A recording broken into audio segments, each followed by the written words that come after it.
Na pauta, o secretário de Estado dos Estados Unidos, Marco Rubio, disse hoje que o plano americano para a Venezuela vai ser feito em 3 fases e a transição vai ser a última delas. O primeiro passo, segundo ele, é estabilizar o país.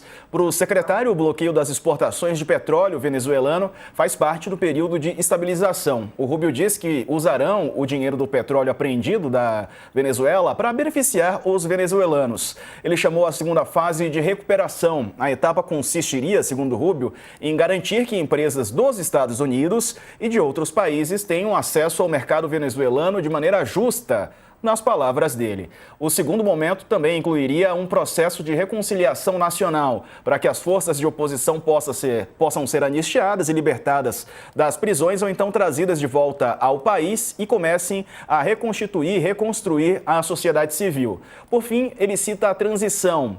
Num pronunciamento oficial hoje, a porta-voz da Casa Branca, ela disse que ainda é muito cedo para discutir o cronograma para eleições na Venezuela. Vamos ver um trecho do que disse o Marco Rubio, então, nessa fala a jornalistas locais.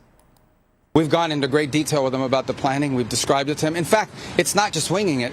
It's not just saying or speculating it's going to happen. It's already happening. Like the oil arrangement that we've made with PDVSA on their sanctioned oil that they can't move. Understand, they are not generating any revenue from their oil right now. They can't move it unless we allow it to move because we have sanctions, because we're enforcing those sanctions. Conosco também Alexandre Borges, colunista aqui do UOL. Alexandre, bem-vindo. Feliz ano novo para você também. Boa tarde. Meu amigo, e esse plano norte-americano para a Venezuela? 3 fases. Bom, Diego, boa tarde para você, boa tarde, Dani, boa tarde, Carla, muito bom ver você. Retomando aí o bastão do Leme, não é o barco que foi interceptado, né? O seu barco nunca será interceptado. Tamo junto, meu amigo. Bom, vamos lá. É isso. Vamos lá. O plano no papel faz sentido, quer dizer, vamos ver como é que a coisa acontece na vida real. Mas após a intervenção num país, sempre tem uma coisa muito complicada. Quer dizer, como é que vai ser? Né? A implementação é que é o problema. Né? A gente viu, por exemplo, no caso do Iraque, e eu estou desde o primeiro dia falando, olha, essas analogias com o Iraque não são as melhores, né? Porque a gente tem sentido que o caminho é totalmente diferente do Iraque. Eu vi muitos analistas, Iraque, eu estou achando, eu não estou dizendo que vai dar certo, mas que é muito diferente do Iraque, é um caminho totalmente diferente. Mas é que às vezes as pessoas vão para analogia ou mais fácil, ou até onde a memória alcança, enfim. Mas assim, a experiência que a gente viu em relação à reconstrução de países, que são várias dezenas que a gente podia discutir aqui, talvez o exemplo mais importante de todos, histórico, recente, que a gente podia falar, foi a reconstrução da Alemanha após a Segunda Guerra Mundial. Após a Primeira Guerra Mundial, quando a Alemanha perdeu, o que os aliados que venceram a Primeira Guerra fizeram? Fizeram um acordo em Versalhes e depois deram os ombros, não ocuparam, não foram na Alemanha, quer dizer, deixaram o barco correr solto. O resultado a gente sabe qual foi, né? A gente não precisa voltar para a aula de história. Já quando terminou a Segunda Guerra Mundial, os aliados que não tinham o direito de repetir o erro do final da Primeira Guerra Mundial, o que eles fizeram? Ocuparam a Alemanha e fizeram uma transição, e aí sim, bem pensada, com calma, com o território dividido, fizeram um processo de desnazificação importante. Enfim, então, até um assunto, podemos voltar qualquer dia, quem quiser.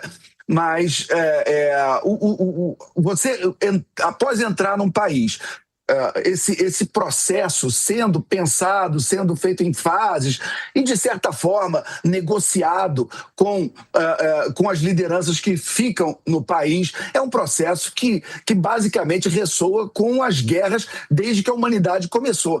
Né? O meu xará Alexandre o Grande fazia assim, né? Dominou boa parte do mundo lá em 300 a.C.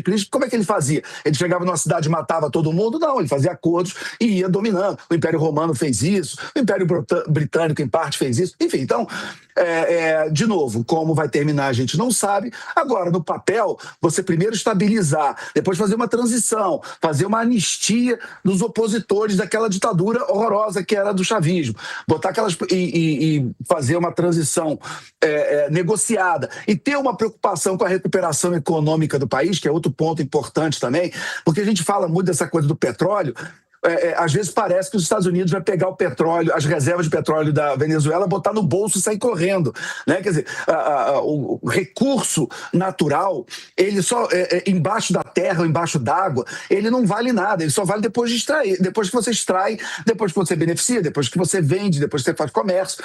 E a gente sabe a destruição que o chavismo fez na PDVSA, os técnicos que foram embora, o tamanho da riqueza que foi perdida e roubada da Venezuela nos últimos 26 anos. Então, como é que vai ser feito agora? A gente tem um plano. Repito, se vai dar certo ou não, nós vamos ver com o tempo.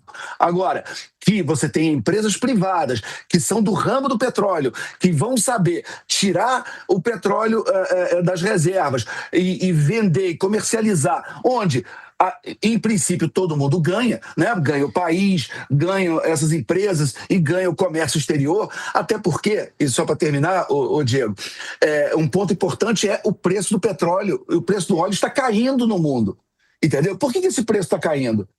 Alguém parou para pensar? Quer dizer, é óbvio que os investidores estão vendo que a produção de petróleo da Venezuela vai aumentar, que você vai ter mais óleo, que você vai ter mais oferta no mercado, e tendo mais oferta, os preços caem, né? Então, inclusive, outros produtores de petróleo ou outros países consumidores do petróleo venezuelano, como a Rússia e a China no tempo do chavismo, estão gritando, que é natural gritar.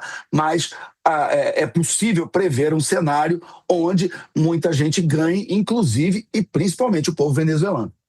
Dani, o negócio é que a Delcy Rodrigues, ela continua lá, né, como presidente interina, e a estrutura do governo do Maduro não foi deposta. Então, tudo isso muito nebuloso também, quais circunstâncias tudo isso aconteceu, né? Essa questão ainda não foi totalmente esclarecida. Pois é, na verdade, o que está meio claro, assim, vamos aqui às palavras de Marco Rubio, né? Tem 3 fases: estabiliza, recupera e aí vem a transição. Então, o primeiro passo, ele diz: não queremos que desemboque em caos, o que explica, como vinham até analisando os diplomatas, e a gente trouxe essa informação aqui no All News, né? Explica a manutenção da Delcy Rodrigues no cargo e todo o estamento chavista que estava abaixo de Nicolás Maduro, para evitar uma reação, uma convulsão social, que é também o maior temor do Brasil, que descambe para uma espécie de guerra civil. E aí depois eles vão estabilizar, que é o sentido de começar a vender mesmo o petróleo. E aí veja o que diz o Marco Rubio, né? Nós vamos vendê-lo no mercado, não com os descontos que a Venezuela vinha recebendo. Esse dinheiro será administrado de tal forma que controlaremos como ele será distribuído, de um jeito que beneficie o povo venezuelano, não o regime. Depois ele fala ali em transição, né? Ele diz ali que aí sim haveria condições para uma eleição agora. Ele falou que é cedo para discutir um cronograma. Então, sim, Sarda, para mim está muito claro que, de novo agora, sem luva de pelica nenhuma, o governo dos Estados Unidos, o governo Donald Trump, quer administrar o dinheiro recebido com a venda do petróleo venezuelano. Não tem palavra minha aqui, não tem achismo, não tem nada. É a leitura do que disse o secretário do Departamento de Estado, que é o responsável pelas relações internacionais. Ele é cristalino, né? Não queremos que descambe para o caos, mas nós vamos vendê-lo no mercado, ou seja, o petróleo, não com os descontos que a Venezuela vinha recebendo, e esse dinheiro será, então, administrado de tal forma que controlaremos como ele será distribuído.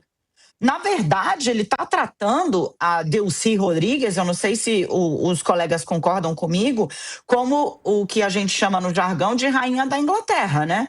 Uma pessoa que está lá, mas que não poderá administrar os recursos advindos da exploração do petróleo venezuelano, porque isso passaria para o controle dos Estados Unidos. É o que se tira desta fala. Este dinheiro será, então, administrado de tal forma que controlaremos como ele será distribuído. Me parece que a função que ele relega a Delcy Rodrigues, né, utilizando ali uma expressão muito explorada anos atrás aqui no Brasil, é de vice interina, presidente agora, decorativa. Porque quem passaria a distribuir e a dizer como o dinheiro vai ser aplicado são os americanos. Carla. Rematando aí, volto com a relatora, e aí é só, além dessa fala do Rubio, teve também uma fala do o secretário de Energia dos Estados Unidos, que mostra esse ímpeto, né, dos americanos. Ele fala que Washington vai controlar indefinitivamente as vendas de petróleo. E aí, como o Alexandre colocou, o petróleo ele vale depois que ele já está extraído. E segundo o secretário de Energia, já tem muito petróleo extraído parado lá. Então, isso significaria, né, que já os Estados Unidos já vão pegar ali esse estoque parado e querem controlar toda essa questão do petróleo. E aí a pergunta que você fez inicial, Diego, se isso vai voltar para os venezuelanos, assim, só o tempo vai dizer, mas me parece muito mais um ímpeto do presidente Donald Trump e dos Estados Unidos em controlarem essas reservas do que pensar de fato no povo e nessa transição, que eu não sei se vai sair tão cedo.